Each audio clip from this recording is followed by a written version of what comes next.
बंधु नमस्कार। कुंभ राशि वालों, कैसे हैं आप लोग? उम्मीद करते हैं महामाई मां बगलामुखी की कृपा और आशीर्वाद से बहुत अच्छे होंगे, बिल्कुल कुशल मंगल होंगे। तो कुंभ राशि वालों, सावधानी से सुनिए। राहु का राशि परिवर्तन हो चुका है। अब ऐसे में राहु आपको शुभ या अशुभ कैसे भी फल दे सकता है, यह तो समय ही बताएगा। समय समय पर हम आपको संकेत देते ही जाएंगे, मार्गदर्शन करते ही जाएंगे। लेकिन यह एक चीज इतनी शक्तिशाली है जिसे यदि आपने अपने पास रख लिया कुछ समय के लिए ही, तो राहु के साक्षात सकारात्मक परिणाम आप स्वयं अपने जीवन में महसूस करेंगे। बेहद ही गुप्त, बेहद ही शक्तिशाली और राहु को अत्यंत प्रिय है यह एक चीज।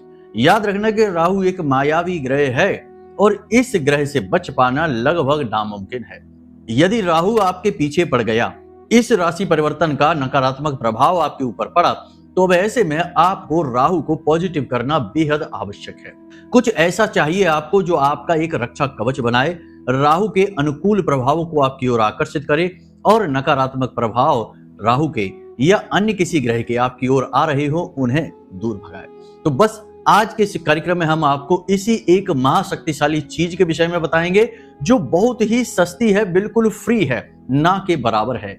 लेकिन इसमें थोड़ा सा आपका ही प्रयास लगेगा और कुछ नियम और कुछ विशेष विधि विधान रहेंगे, जिसके आधार पर जब आप इस एक चीज को बनाकर तैयार कर लेंगे और इसे एक विशेष नियम के अनुसार अपने पास रखना शुरू कर देंगे, तो इसका साक्षात प्रमाण यानी कि बहुत ही अधिक पॉजिटिव ऊर्जा राहु की आपको तुरंत उसी दिन से महसूस होनी शुरू हो जाएगी जिस दिन से आप इस एक चीज को अपने पास रखना शुरू करेंगे।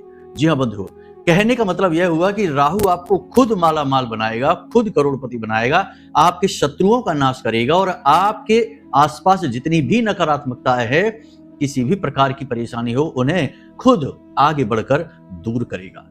याद रखना कि ज्योतिष की यह कहावत यूं ही नहीं है कि जिसको राहु तारे उसे फिर कोई ना मारे।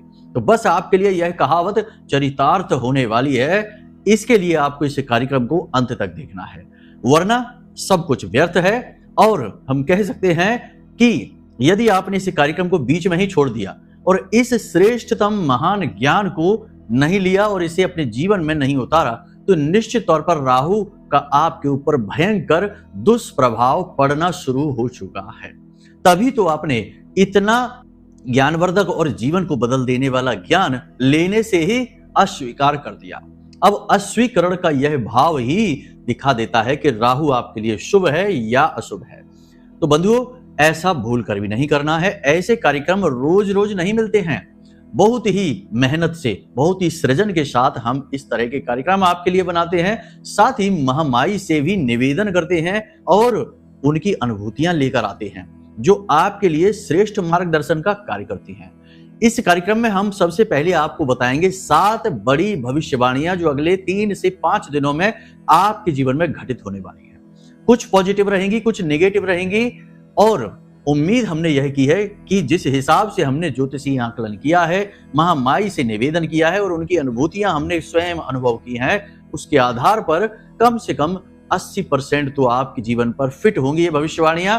फिर भी यदि ना हो तो जो नहीं हो रही है वो किसी अन्य भाई बंधु के लिए है, आपके लिए जो है आप उसे ले लेना और उसके अनुसार हम आपको समाधान और मार्गदर्शन भी देते चलेंगे। कहने का मतलब यह है कि यह जो कार्यक्रम है यह स्टेप बाय स्टेप एक गाइड है। बस इसे आपको अपने जीवन में स्वीकार कर लेना है और जैसा बता रहे हैं बिल्कुल वैसे ही अपने कदमों को बढ़ाना है और फिर देखिए कि कैसे सफलता आपके कदम चूमती है और तकलीफें आपके जीवन से चुन चुन कर बाहर निकल जाती हैं।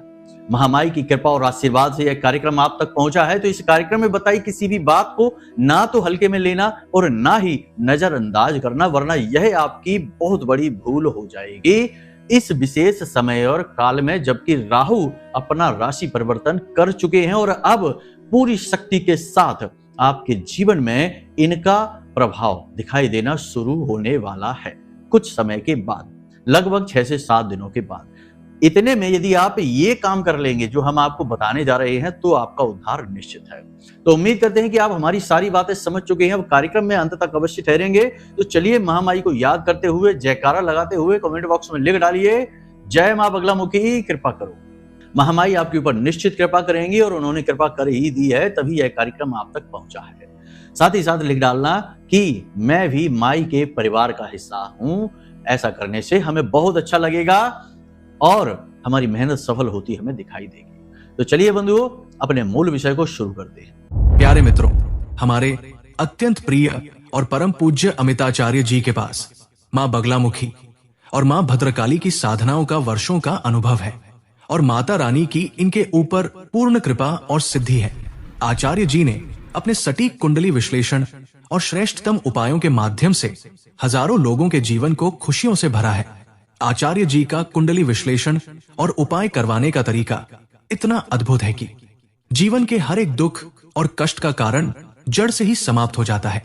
फिर समस्या चाहे जैसी भी हो, कर्जा बहुत बढ़ गया हो, व्यापार चल नहीं रहा हो, बीमारियों में आप बर्बाद हो चुके हो, रिश्तों में प्रेम समाप्त हो चुका हो, या फिर नौकरी ही ना मिल रही हो, विवाह में देरी होती हो, कैसी भी समस्या हो, इन समस्याओं का कारण क्या है, कौन सी महादशा परेशान कर रही है, कौन सा दोष लगा हुआ है, सब कुछ आचार्य जी इतना सटीक बताते हैं कि वर्षों वर्ष के दुख कुछ ही दिनों में समाप्त हो जाते हैं।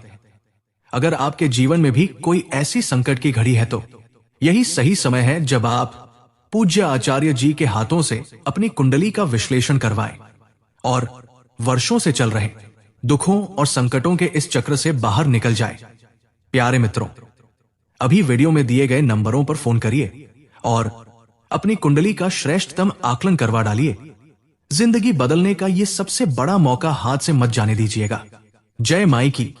महामाई आपका कल्याण करे। सबसे पहले बात करेंगे 7 बड़ी भविष्यवाणियां जो आपके आने वाले 3 से 5 या 6 दिन के अंतर्गत घटित होने वाली हैं। सबसे पहली भविष्यवाणी रहेगी कि आपको किसी प्रकार की यात्रा पर जाना पड़ सकता है। बहुत अधिक चांस इस बात के हैं कि आपको यह व्यापारिक यात्रा रहेगी, यानी आपके कामकाज से जुड़ी हुई यात्रा हो सकती है। छोटी या बड़ी किसी भी प्रकार की यात्रा होगी। इस यात्रा में आपको कुछ विशेष लाभ भी प्राप्त हो सकते हैं, लेकिन यह यात्रा बहुत थकाऊ होगी और आप इस यात्रा में बीमार भी हो सकते हैं। तो थोड़ा स्वास्थ्य के लिए सतर्क रहें, सावधानी रखें और यात्रा में आप अपने काम और अपनी सेहत दोनों का एक सही संतुलन बनाकर चलें तो यह फलदायी रहेगी। दूसरी भविष्यवाणी यह रहेगी बंधुओं कि अगले 3 से 5 दिनों में आपके कार्यस्थल पर काम का दबाव बढ़ जाएगा और आपको नई जिम्मेदारियां प्राप्त होंगी। ये नई जिम्मेदारियां वैसे तो अच्छी हैं, आपके करियर के लिहाज से अच्छी हैं और आपके कार्यस्थल पर रुतबा और आपका वर्चस्व बनाएंगे, लेकिन इनके चक्कर में आपकी मेहनत बहुत अधिक हो जाएगी। तनाव की स्थिति उत्पन्न होगी जिससे आप बीमार हो सकते हैं, थकावट हो सकती है, आपकी भाषा शैली खराब हो सकती है। तो ये बहुत खराब होगा। आपको अपनी भाषा शैली पर पूर्ण नियंत्रण रखने की आवश्यकता रहेगी। नकारात्मकता को जीवन में नहीं आने देना है। हालांकि कार्यस्थल पर आपका प्रदर्शन बहुत अच्छा रहेगा, लोग आपसे प्रभावित रहेंगे, उच्च अधिकारी आपसे प्रभावित रहेंगे और आपके विरोधी सक्रिय तो रहेंगे लेकिन आपका कुछ बिगाड़ नहीं पाएंगे। इन सब अच्छाइयों के बावजूद भी आपके मन में असंतोष रहेगा, कुछ कमी सी आपको महसूस होगी, मन आपका खराब रहेगा। अगली भविष्यवाणी यह रहेगी कि यह आपके मन को प्रभावित करेगा। राहु का जो राशि परिवर्तन है, कहीं ना कहीं आपके मन में किसी प्रकार का कंफ्यूजन, किसी प्रकार का अंधकार, किसी प्रकार की नकारात्मकता, कुछ कमी सी आपको महसूस होगी और कहीं ना कहीं मन में कुंठा का भाव आपके रहेगा। इसी बात को लेकर आप लगातार टेंशन, तनाव की स्थिति में बने रहेंगे। इसी के साथ साथ अगली भविष्यवाणी यह रहेगी कि आपका धर्म के प्रति रुझान बढ़ेगा। कोई एक व्यक्ति, कोई धर्म गुरु या फिर अध्यात्म से जुड़ा व्यक्ति जिससे आपकी मुलाकात होगी, या आपके गुरु या कोई ऐसे सज्जन व्यक्ति आपके घर में आ सकते हैं जो धर्म से जुड़े होंगे, पूजा पाठ से जुड़े होंगे, जिनसे मिलने के बाद आपको काफी शांति का एहसास होगा, मन आपका शांत होगा, शुद्ध होगा, आपका खुद का भी मन पूजा पाठ में, भगवान की भक्ति में लग सकता है, धर्म की ओर आप आकर्षित हो सकते हैं। एक बात यहाँ पर हम आपको बता दें कि गुरु इस समय अतिचारी हो चुके हैं और इनका प्रभाव आपके ऊपर स्पष्ट दिखाई देगा। हालांकि मन में उथल पुथल, काम का तनाव, दबाव, थकान अवश्य रहेगी, लेकिन इन सब के बावजूद भी आप धर्म के प्रति अपना रुझान दिखाएंगे, अच्छे कार्य करेंगे, कुछ दान धर्म आप कर सकते हैं, कुछ न कुछ धर्म से जुड़ी गतिविधियों से जुड़ सकते हैं और बड़े बुजुर्गों का सम्मान करेंगे और सलाह मशवरा भी करेंगे। इसी के साथ साथ अगली भविष्यवाणी यह रहेगी कि पैतृक संपत्ति या फिर बिजनेस में जो पार्टनरशिप है उसे लेकर थोड़ा सा तनाव बन सकता है, बंटवारे की स्थिति भी उत्पन्न हो सकती है, या फिर किसी प्रकार की ऐसी कोई बात आपको पता चलेगी जो आपको अच्छी नहीं लगेगी, यानी कि आपके बिजनेस पार्टनर के साथ थोड़ा बहुत तनातनी हो सकती है, नकारात्मकता हो सकती है, परिवार में हिस्से को बंटवारे को लेकर बातें चल सकती हैं। इसी के साथ साथ जीवन साथी के साथ और प्रेमी के साथ भी तनाव की स्थिति बन सकती है। इससे आपके रिश्तों में थोड़ी सी खटास आएगी और आपको अच्छा कम लगेगा।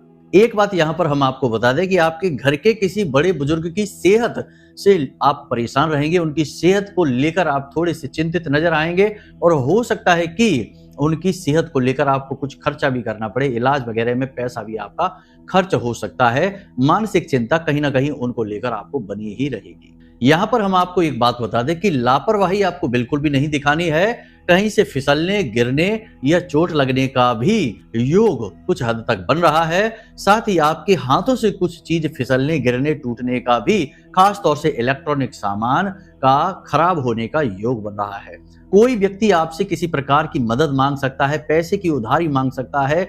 आपको ऐसे में पैसे की मदद किसी की भी नहीं करनी है, कैश आपको किसी को नहीं देना है, उधारी वगैरह बिल्कुल नहीं देनी है, वरना आपका पैसा अटकेगा। और सबसे बड़ी बात कि आपको जितना हो सके उतना योग, प्राणायाम और अध्यात्म की ओर अपनी रुचि को बढ़ाना होगा, नकारात्मक चीजों से दूर रहना होगा। इस समय आपको इसी की आवश्यकता है। देखिए, जिस समय जिस चीज की अधिक आवश्यकता होती है उस पर ज्यादा फोकस करना पड़ता है। आपके जीवन में अभी उथल पुथल शांत नहीं हुई है, नकारात्मकता कम नहीं हुई है, तो ऐसे में आपको ध्यान करना, ईश्वर का नाम लेना, भगवान की भक्ति करना, भगवान के भजन सुनना, पूजा पाठ करना बहुत अधिक शांति देगा और इसी की आपको आवश्यकता है। हो सके तो भोलेनाथ के मंदिर चले जाएं और शिवलिंग पर कच्चा दूध चढ़ा दें और थोड़े से चावल चढ़ा दें और वहीं बैठकर पंचाक्षरी मंत्र का एकाध माला जाप कर लें या यूं ही जाप कर लें, बिना माला के ही 10-15 मिनट के लिए जाप कर लें। इससे आपको बहुत असीम शांति का एहसास होगा। देखिए, यह उथल पुथल का समय है, ग्रहों के अनुसार नकारात्मकता का समय है, तो ऐसे में आपको सावधान तो रहना ही होगा और अपना विशेष ख्याल रखना होगा, वरना सेहत से तो आप परेशान होंगे ही, आपको अपनी जेब से भी परेशान होना पड़ेगा। यानी कोई ना कोई आपको परेशान करेगा, चूना लगा देगा, पैसे आपके ले जाएगा और या फिर आपका कोई कीमती सामान चोरी हो सकता है, गिर सकता है, खो सकता है। तो आपको हर तरफ से सतर्क रहने का यह समय है, धर्म से जुड़ने का यह समय है और अपने आप को समझने का समय है कि आपका मन क्या कहता है, आपके अंदर क्या चल रहा है, इसी समझने का समय है। दुनियादारी को इस समय छोड़ दीजिए, अपने ऊपर ध्यान दीजिए और अपने काम से काम रखिए और अपने ऊपर एकाग्रता रखिए। दुनिया की हलचल और दुनिया की बातों से किसका भला हुआ है जो आपका हो जाएगा। यह सब हम आपसे इसलिए कह रहे हैं कि इस समय आपको अपने मन पर नियंत्रण रखने की बहुत अधिक आवश्यकता रहेगी। तो ये सारी बातें हमने आपको बता दी आने वाले समय की। इनमें से बहुत सारी बातें आपके जीवन में मैच होने वाली हैं, तो उनके बारे में सावधान रहना। सबसे अच्छी चीज यह रहेगी कि आप जब इस कार्यक्रम को देख रहे हैं उसी दिन या उसके अगले दिन एक घड़ी, यानी कि काले रंग की घड़ी आप खरीदें, नीले रंग की भी खरीद सकते हैं, दीवार पर लगाने वाली घड़ी की बात हम कर रहे हैं। इस घड़ी को खरीदें और जाकर मंदिर में दान अवश्य कर दें। यह बहुत ही जरूरी है आपके लिए। ऐसे में राहु नकारात्मक जो अगर होगा भी तो सकारात्मक हो जाएगा। पहला काम तो आप यही कर लें। उसके बाद आपको बताते हैं हम इस एक चीज के बारे में। देखिए, कोई भी यंत्र जो होता है वह किसी भी विशेष दिव्य शक्ति का सूचक होता है, उस दिव्य शक्ति का केंद्र होता है और केंद्र में सबसे अधिक ऊर्जा होती है। अब वह ऊर्जा पॉजिटिव है या नेगेटिव है, यह तो आपके अपने आचरण और भाव पर निर्भर करता है। तो इसीलिए हमारे ऋषि मुनियों ने, संत महात्माओं ने अपने आध्यात्मिक अनुभवों के आधार पर हर दैवी शक्ति के कुछ विशेष यंत्र बनाए हैं। जैसे आपने कुछ सुने ही होंगे, जैसे कुबेर यंत्र होता है, माता लक्ष्मी का श्री यंत्र होता है। लोग इनके बारे में जानते हैं और इन्हें पूजते भी हैं। इसी प्रकार हम आज आपको बताने जा रहे हैं राहु के विशेष यंत्र के विषय में। बड़ा ही सरल है यह यंत्र, लेकिन इसका प्रयोग करना कैसे है इसे जानना बहुत आवश्यक है और फिर इससे लाभ बहुत अधिक मिलते हैं। उन लाभों को प्राप्त करने के लिए विधि विधान को अच्छी तरह से समझ लेना। कुछ चीजों का आप ध्यान रखिए। राहु काले और नीले रंग का सूचक है, इसलिए राहु का यंत्र बनाने के लिए इसी प्रकार की स्याही या कलम की आवश्यकता रहेगी। कैसे बनाएंगे इस यंत्र को? तो आपको 3-4 चीजें चाहिए। पहला तो आपको भोजपत्र चाहिए, भोजपत्र का एक कागज आता है वह चाहिए। उसके बाद आपको अष्टगंध की स्याही चाहिए और अनार की कलम चाहिए। उसके बाद आपको थोड़ी सी कालिख कोयला चाहिए। जिस स्याही का आप प्रयोग करेंगे उसी स्याही में उस कोयले को भी आपको घोल लेना है। लकड़ी का कोयला हो सकता है या किसी भी प्रकार की कालिख हो सकती है, वह आपको उस स्याही में घोल लेनी है। अब आपको इस यंत्र को कैसे बनाना है जरा ध्यान से समझिए। तो इस यंत्र को बनाने के लिए आपको भोजपत्र पर एक चौकोर बॉक्स जैसा बना लेना है और इस बॉक्स को 9 खंड में बांट लेना है लाइन खींचकर। तो आपको यह चित्र आपके मोबाइल की स्क्रीन पर भी दिखाई दे रहा होगा। इसी चित्र के अनुसार इसे खंड में बांट लेंगे। हर एक खंड में एक विशेष अंक है जो राहु की ऊर्जा को केंद्रित करता है। तो इसी प्रकार इन अंकों को भी आप लिख लें, जैसे कि वे आपको वीडियो में दिखाए गए चित्र में दिखाई दे रहे हैं। जैसे कि ध्यान से समझिए, ऊपर आपको लिखना है 13, फिर 8, फिर 15, उसके नीचे 14, 12 और 10 और उसके नीचे 9, 16 और 11। ये अंक जो है वो राहु की ऊर्जा को केंद्रित कर रहे हैं। उसके ऊपर यानी यंत्र के ऊपर राहु का बीज मंत्र आपको लिख देना है, यानी ओम रांग राहवे नमः। और उस यंत्र के नीचे भी आपको यही मंत्र लिख देना है, ओम रांग राहवे नमः। इस प्रकार आपका यह यंत्र निर्मित होता है। अब इस यंत्र को आपको किस प्रकार प्रयोग करना है, अभिमंत्रित करना है, इसे भी ध्यान से समझ लीजिए। तो इसके लिए आपको सुबह सुबह सोमवार के दिन भोलेनाथ के मंदिर जाना होगा। भोलेनाथ के मंदिर में ही राहु यंत्र पूरी तरह से एक्टिवेट होगा यानी जागृत होगा। शिवलिंग के पास यानी कि भगवान शिव से राहु का बहुत ही गहरा नाता होता है।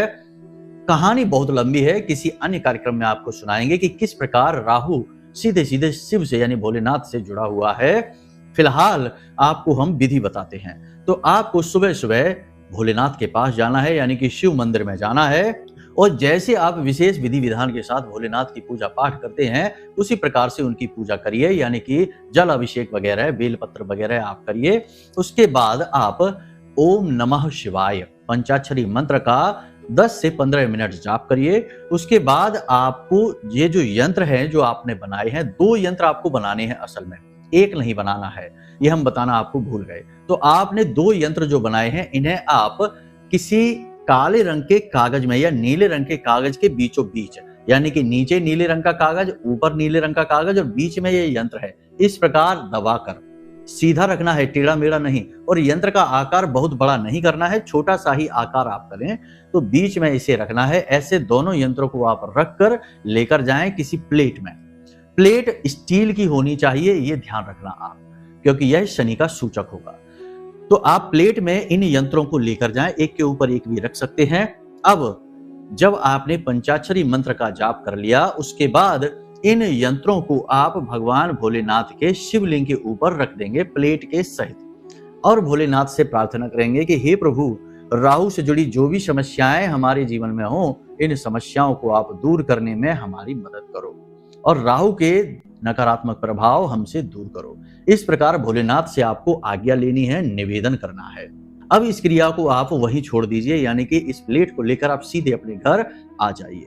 अब अपने घर में आकर आपको एक चौकी सजानी है। उस चौकी पर आपको इस प्लेट को रखना है और इस प्लेट को रखने के बाद आपको गाय को घी का एक दीपक जलाना है। गाय के घी का दीपक जलाने के बाद आपको राहु का बीज मंत्र ओम रांग राहवे नमः, इस मंत्र का आपको 10 से 15 मिनट लगातार जाप करना है, बस और कुछ भी नहीं। उसके बाद जब आपका जाप समाप्त हो जाए, मन ही मन जाप आप कर सकते हैं, तो फिर हाथ जोड़कर आपको राहु से निवेदन करना है कि हे राहु देव, हम आपका यह यंत्र बड़े भाव के साथ भोलेनाथ से आज्ञा लेकर अपने जीवन में लेकर आए हैं। आप हमारे ऊपर विशेष कृपा बनाना और हमें किसी भी प्रकार के कष्ट और तकलीफों से बचाना। हम आपकी शरण में हैं। जी हाँ, भोलेनाथ से आपने आज्ञा ली है। याद रखना कि भोलेनाथ राहु के प्राण रक्षक हैं, इसलिए राहु भोलेनाथ की बात कभी काट ही नहीं सकता है। तो आपको इस प्रकार राहु से निवेदन करना है और फिर इस यंत्र को अपने पूजा घर में भोलेनाथ के चरणों के नीचे रख देना है। यानी कि भगवान शिव की जो फोटो होगी या शिवलिंग होगा उधर को सबसे नीचे रख देना है, नीले कागजों के बीच में ही। दूसरे यंत्र को आपको फोल्ड कर लेना है और फोल्ड करके उसे अपनी जेब में रख लेना है। जब भी आप अपने कामकाज से घर से बाहर निकलें तो इस यंत्र को अपनी जेब में रखें। शर्ट की जेब में रखेंगे तो सर्वोत्तम रहेगा। चमड़े का पर्स वगैरह है तो उसमें इसे स्पर्श ना कराएं, क्योंकि यह पवित्र वस्तु बन चुका है। अपने पैंट की पीछे की जेब में या पैंट की जेब में ना रखें, पर्स में रखें, लेकिन पर्स कपड़े का होना चाहिए, या अपनी शर्ट की जेब में रखें, सर्वोत्तम है। इस यंत्र को रखकर आप घर से बाहर निकलिए। आपको कोई मंत्रोच्चारण नहीं करना, कुछ भी नहीं करना है, और आप देखेंगे कि कैसे आपके बिगड़े हुए काम भी बनते चले जा रहे हैं। जहां जहां आपकी बात बन नहीं पा रही थी, लाख प्रयासों के बाद भी आपको कामयाबी नहीं मिल पा रही थी, वहां अचानक से एक कामयाबी मिलनी शुरू हो जाएंगे। आपके शत्रु तो आपके सामने परास्त ही हो जाएंगे, घुटनों पर बैठ जाएंगे, आपका कोई तोड़ ही नहीं होगा। दिन दूनी रात चौगनी तरक्की आप करेंगे। यह यंत्र पूर्ण रूप से शास्त्रीय पद्धति से बना हुआ है, इसलिए इस यंत्र का बहुत अधिक महत्व है। जब आप अपने काम से वापस आए तो इस यंत्र को पुनः अपनी जेब से निकालकर थोड़ा शुद्ध होने के बाद अपने पूजा घर में भोलेनाथ के चरणों के पास रख दें। अगले दिन जब आप जाएं तो फिर से इसे उठाकर अपनी जेब में रख लें। बस इसी क्रिया को लगातार दोहराते रहें। जब आप इस यंत्र को जेब में रखे हुए हों तो उल्टे सीधे हाथों से इसे बार बार स्पर्श नहीं करना है, इसके बारे में किसी को नहीं बताना है, बेहद गुप्त रखना है इसे। और जब आप यह यंत्र आपकी जेब में हो, आपके पास हो, तो आपको शमशान घाट नहीं जाना है और किसी भी व्यक्ति से, ऐसे वैसे व्यक्ति से, नकारात्मक व्यक्ति से स्पर्श नहीं करना है, दूर रहना है आपको। और बस जुआ, शराब, सट्टेबाजी, मांसाहार आदि से दूर रहना है, साधारण जीवन जीना है और मेहनत करनी है। और भगवान से निवेदन करना है कि भगवान, आपने जो हमें मार्गदर्शन दिया है, जो हमने प्रयोग किया है, इस प्रयोग में हमें आप सफलता दिलाइए, हम आपकी शरण में हैं। और देखिए फिर कैसे आपके काम बनने शुरू हो जाते हैं। इस प्रयोग को एक बार करके अवश्य देखना, फिर इसके जो भी लाभ हैं आपको वो हमें कमेंट करके अवश्य बताना। लाभ इसीलिए कह रहे हैं क्योंकि लाभ ही होंगे, हानि तो हम कह ही नहीं सकते, क्योंकि हानि इसकी कभी हुई ही नहीं आज तक। जिसको बताया, जिसको बनवाया, उसे केवल और केवल लाभ ही हुए।